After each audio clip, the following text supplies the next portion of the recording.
Is that the Jade Chamber? Oh?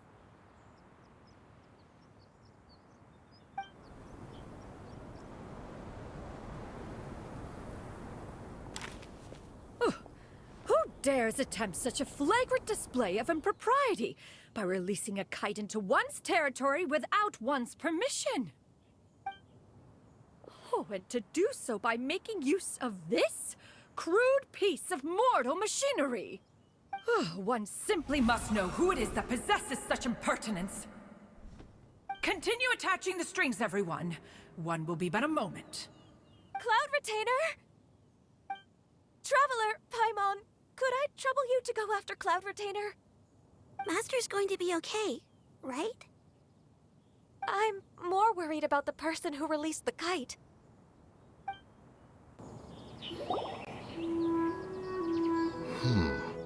This Fontanian device of mechanical motion is quite curious indeed. Now is hardly an opportune time for your musings. Someone among us was not sufficiently attentive, and now the kite has vanished. Calm yourself. Do you have any recollection of its last location? One believes it drifted in the direction of Mount Outsong. Perhaps it is mere happenstance, but one feels a certain sense of dread at the thought.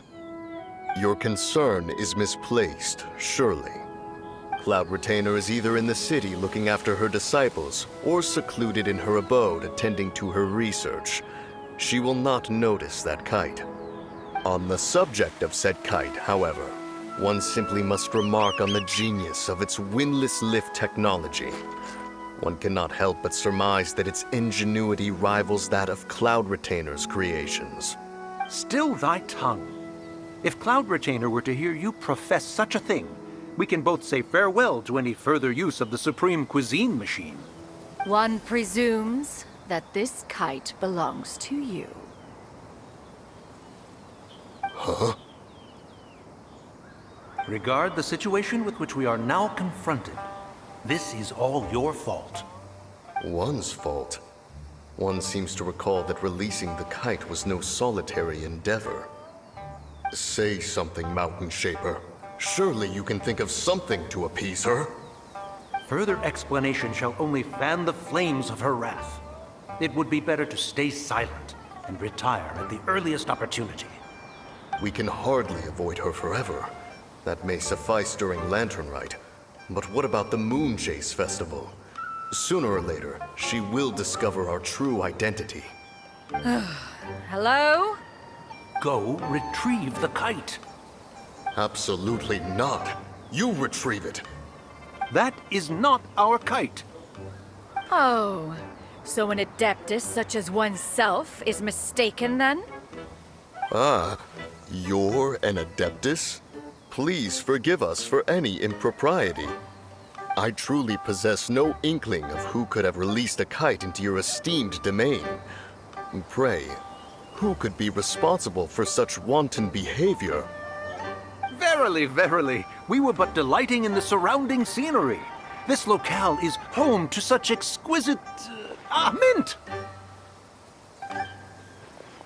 Well, and if that's all, then we'll just be on our way. We finally caught up. You sure do fly fast in your illuminated bird form, Xianyun. Moon Carver? Mountain Shaper? What are you doing here? You? Okay, now Paimon's getting a weird vibe. Did she say something wrong? It is of no consequence. Long has one seen through their disguises. One was simply curious as to how long they would keep up the act. Then you are not angry? How could one feel anger at the sight of two old friends enjoying themselves? One is also well aware of how enticing these city novelties can be. We were simply consumed by a fit of festive spirit. Seldom do we get the opportunity to partake in the delights of the times. However, we are far from being as adept as you in matters that require a deftness of hand. No worthy kite could be born of our own making. Thus, we could only take the convenient route, so to speak. Your prowess in mechanics is unparalleled, Cloud Retainer. You wield the wind and waves themselves.